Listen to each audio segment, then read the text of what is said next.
Voltamos com o Central 98, a última etapa agora com entrevista. Olha, as inscrições do Enem foram abertas e mais de 1 milhão de pessoas já fizeram o cadastro. Começou segunda-feira, se não me engano, 2,5 milhões de pessoas já fizeram o cadastro para fazer as provas deste ano. A gente vai ter uma nova modalidade, as provas digitais.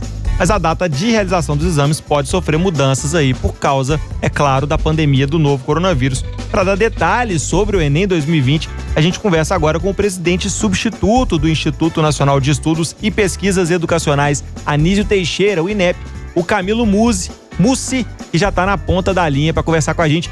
Bom dia, Camilo. Bom dia a todos, bom dia aos ouvintes. É um prazer aí poder tirar algumas dúvidas e dar informações sobre o Enem 2020. Camilo, a gente começa fazendo um recorte desta primeira semana de inscrições. Como é que está a adesão dos estudantes ao Enem 2020? A primeira coisa, nós tivemos o período de isenção de 6 de abril a 28 de abril, que já mostrou que as coisas estão caminhando e tem que caminhar assim. Tivemos 3.200.000 participantes que se inscreveram solicitando isenção.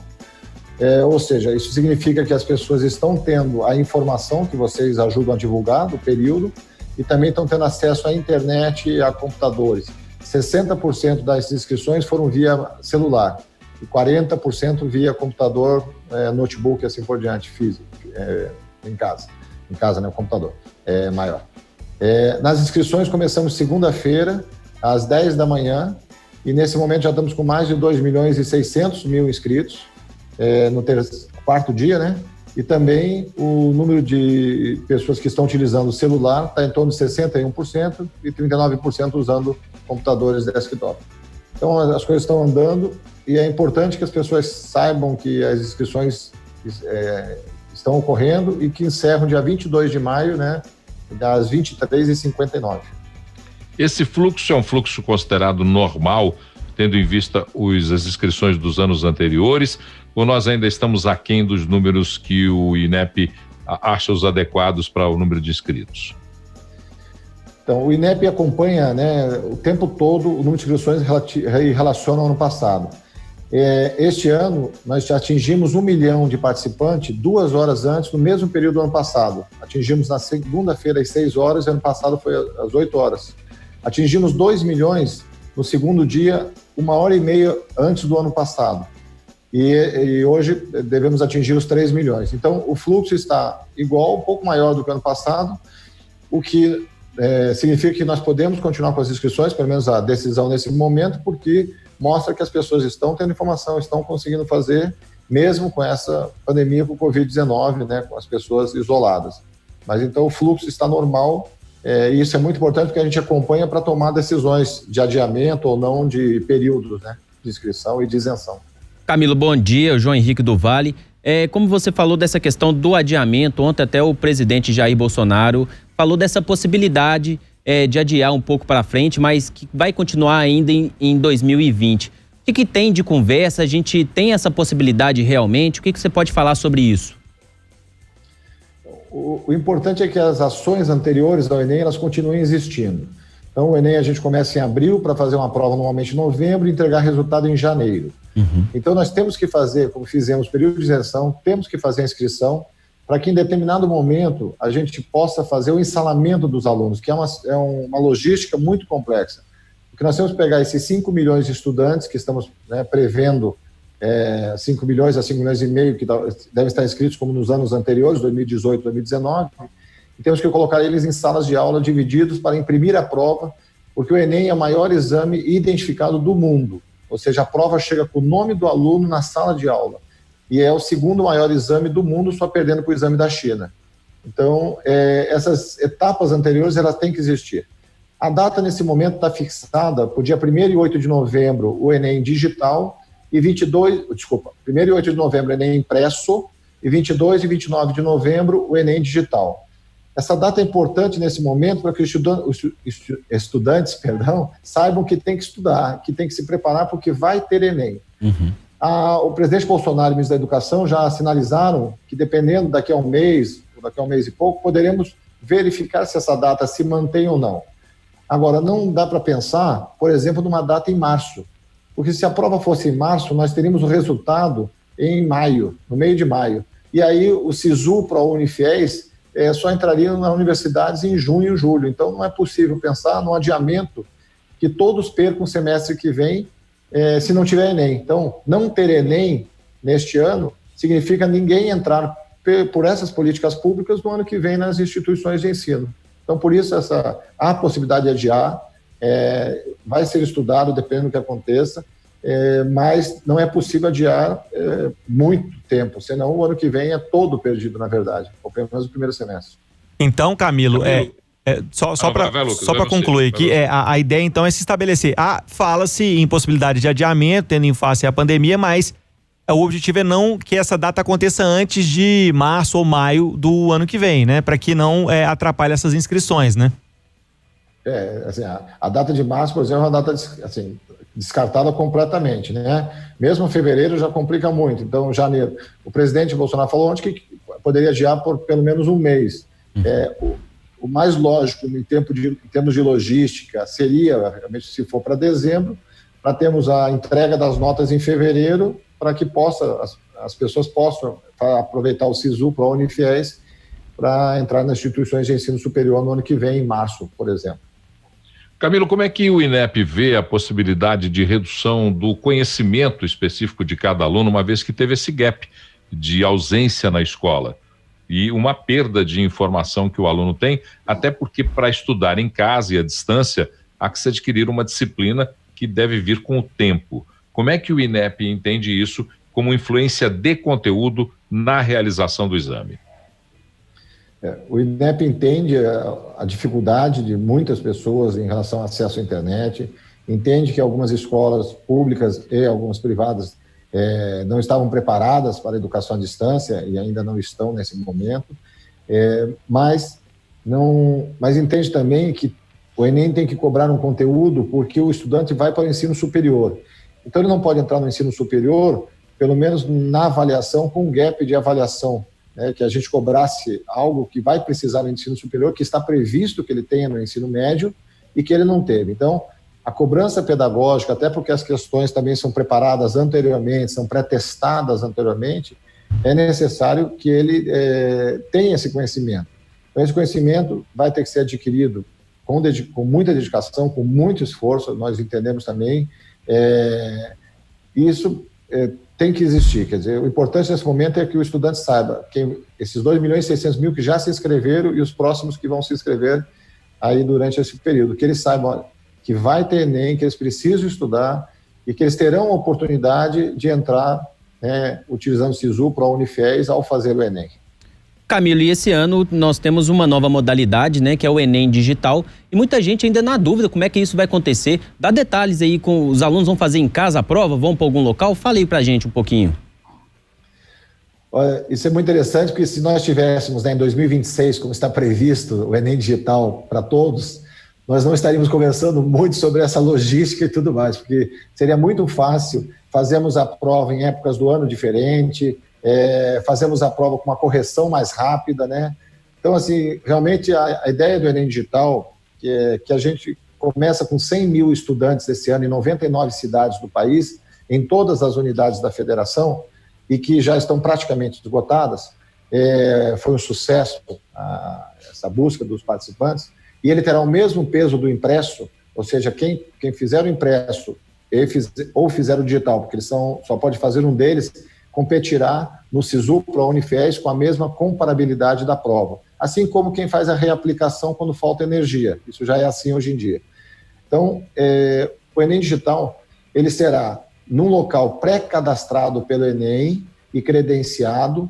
Por exemplo, uma instituição de ensino, uma escola, ela vai poder, nos próximos meses, cadastrar-se num sistema que o INEP está preparando, para que ela possa dizer quantos laboratórios ela tem, o tipo de computador, a internet e outros dados mais necessários à tecnologia. Faremos um credenciamento, visitas, né, no local para saber, isso nos 99 municípios nesse momento. A pessoa, assim como ela vai no impresso, ela também será alocada num local do Enem Digital. Então ela vai para uma escola que tem um laboratório, ela vai para uma faculdade, um instituto, um local que tem um laboratório. E chegando lá, fará a prova no computador. Então, a prova estará toda no computador, as perguntas, ela marcará a prova no computador, letra A, B da questão, e ela não terá uma folha de respostas para preencher. Ela automaticamente, ao final da prova, ela fechará, enviará, salvará, e isso será enviado automaticamente para o nosso banco de dados para a gente começar já a trabalhar. Claro que como tem a teoria de resposta ao item, tem todo um trabalho, não é simplesmente uma conta automática de quantos acertou e errou. Isso tem um tempo depois para ser analisado e para ser dada a nota que avalia percentual de acertos, com dificuldade, com uma teoria que o INEP utiliza já há muitos anos. E este ano ainda manteremos a redação do Enem Digital impressa, ou seja, o aluno fará a redação no papel, assim como o pessoal do Enem impresso. Então, ele, naquele momento do computador que ele tem na frente dele, ele tirará o teclado ou para o lado, né, ou alguma coisa, e fará a prova, a redação impressa. Esta redação, assim como a do impresso, elas voltarão, serão digitalizadas para serem corrigidas. Então, nós ainda manteremos a redação impressa para que possa, nesse momento, a gente trabalhar o digital. Uma coisa interessante também em relação a isso é que já está previsto 2 exames do Enem ano que vem no modo digital. Ou seja, nós podemos falar já, no mínimo serão 200 mil, porque já temos 100 mil, poderemos ter 2 vezes isso, 200 mil. Mas com certeza o número será maior que este. Nós estamos trabalhando muito para que o Enem digital seja um sucesso de segurança, de acesso, e quem por acaso, assim como no Enem impresso, também tiver problema de falta de energia, ou impresso ou digital, ele terá o período da reaplicação para fazer a prova no momento que tiver a data de reaplicação. Camilo, em 2019 a gente teve alguns problemas aí com gabaritos do Enem. Qual foi o aprendizado que ficou para o INEP com essa situação aí e que melhorias que vocês preveem para esse ano nesse sentido? A pergunta é muito boa e realmente esse ano, início do ano, quando nós divulgamos o resultado, pessoas, inclusive começou em Minas Gerais até cidades de Minas, começaram a reclamar em relação à quantidade de acertos e a nota, a proficiência que tinham obtido. No mesmo dia, isso foi na sexta-feira à noite, a gente liberou as notas na sexta-feira de manhã, sexta-noite. No sábado de madrugada já identificamos o problema. O problema era uma associação, porque a gente corrige, como são provas diferentes, a gráfica nos diz a prova, e ela é identificada, a prova que a pessoa está fazendo. Um exemplo, estou fazendo a prova azul, você está fazendo a prova branca. Uhum. E o gabarito da prova, então, quando a gente recebe as folhas de resposta, nós corrigimos em cima do gabarito desta impressão. E houve um problema na gráfica, nessa impressão, em que não associou a cor da prova certa ao aluno, ao participante. Com isso, nós corrigimos com um gabarito equivocado, já que tínhamos a informação. Não corrigimos errado, mas tínhamos a informação do gabarito, corrigimos com aquela informação. Por isso que alguns participantes, e foi localizado em alguns municípios, e foi perto de 5 mil participantes, eu não me lembro o número exato agora, no meio de 5 milhões. É claro que nós não queremos prejudicar ninguém, mas esses 5 mil participantes tiveram a sua nota depois corrigida e lançada corretamente. Mas aproveitamos para verificar todas as provas. Então, nós verificamos as provas dos 5 milhões de alunos nos 2 dias, né? Na verdade, foram os 10 milhões de provas, nós verificamos se estava certo daí, e aí fizemos com a prova e o aluno. E aí, por isso que identificamos que foram apenas, entre aspas, claro, os 5 mil se prejudicaram e a gente tem que reconhecer, depois corrigimos isso a tempo, antes da participação no SISU, então eles puderam participar no SISU com a sua nota. Como aprendizado, quer dizer, nós vamos fazer um controle de qualidade que já existia, né, um duplo cheque lá na gráfica, nesse aspecto, e além de outros diversos, nós nesse assunto específico faremos mais uma checagem, quer dizer, teremos mais uma terceira checagem e também faremos outros estudos de informações quando tivermos o resultado da nota, né, já dentro do INEP. Camilo, para a gente finalizar, vou trazer uma pergunta de 2 ouvintes, o Eduardo e o Eudes. Eles perguntam a mesma situação, porque eles falaram que fizeram a inscrição e os boletos para o pagamento não foram encaminhados. Tá tendo alguma dúvida sobre isso? Esses boletos serão encaminhados mais para frente? Olha, eu posso afirmar agora, né, que todos os boletos que tinham que ser gerados, eles já foram gerados e registrados no Banco do Brasil. Esse problema nós tivemos no primeiro dia, com acesso ao Banco do Brasil, um acerto tecnológico, e os boletos demoraram um pouco para ser gerados. Ainda estamos com pessoas que não estão visualizando o boleto, que deve ser o caso desses 2 participantes e de outras pessoas também que nós temos recebido. Mas todos os boletos já estão, não tem nenhum boleto a ser gerado mais, mas ainda tem alguns que não estão sendo visualizados. O que eu posso dizer é para que eles esperem, o pagamento é até o dia 28 de maio, as inscrições acabam 22 de maio às 23h59, mas o boleto ele pode ser pago até o dia 28 de maio.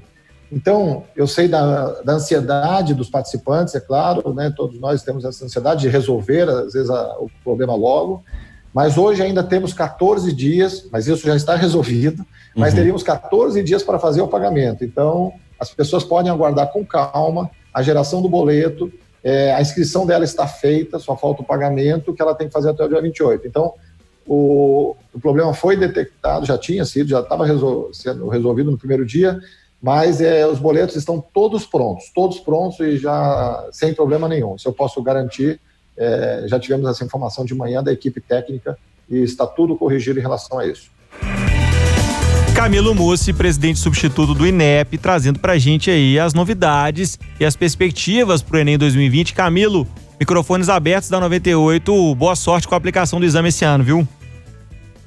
Olha, agradeço a oportunidade e queria ressaltar e lembrar a todos que solicitaram isenção, mais de 3 milhões de participantes, não esqueçam que devem se inscrever. Ter a solicitação deferida no dia 28 de abril, até o dia 28 de abril foi a inscrição, não significa inscrição. Todos têm que acessar o sistema de inscrição e se inscrever. É só fazendo uma conta, temos hoje 2.600.000 inscritos e tivemos 3.200.000 isenções solicitadas, ou seja, no mínimo estariam faltando 600.000 pessoas que tiveram deferimento já que deveriam fazer a inscrição. Então não esqueça, você que solicitou isenção, que teve deferimento, tem que se inscrever, senão você não participa do Enem 2020. Muito obrigado, estamos sempre à disposição para fornecer informações, conversar, bater um papo com vocês, com a sociedade. Tá aí Camilo Mussi, presidente substituto do INEP, falando sobre o Enem 2020. Lucas. Fala, Paulo. Não, é só para registrar, a gente tem que registrar, profissional de imprensa velho tem que fazer registro. Diga lá. A abertura com que o INEP nos recebeu agora. Presidente Camilo Mussi, muito obrigado por nos ter atendido, porque em anos anteriores nós não tínhamos essa facilidade. Então nós temos que registrar a abertura como fomos atendidos e a transparência com que o presidente conversou com a gente. Tá aí, Paulo Leite deixando o registro, o INEP, portas abertas, microfones abertos. A gente tratar do Enem um assunto essencial para a população, principalmente nesses tempos. E o que o Camilo falou, muito bem falado. A prova não pode ser muito adiada porque vai atrapalhar, encavalar lá na frente na inscrição nos projetos de governo, os projetos educacionais do governo. Muita gente precisa da nota do Enem para conseguir ProUni, para conseguir essas bolsas de estudo, para conseguir estudar no Brasil. Gente, vamos fechar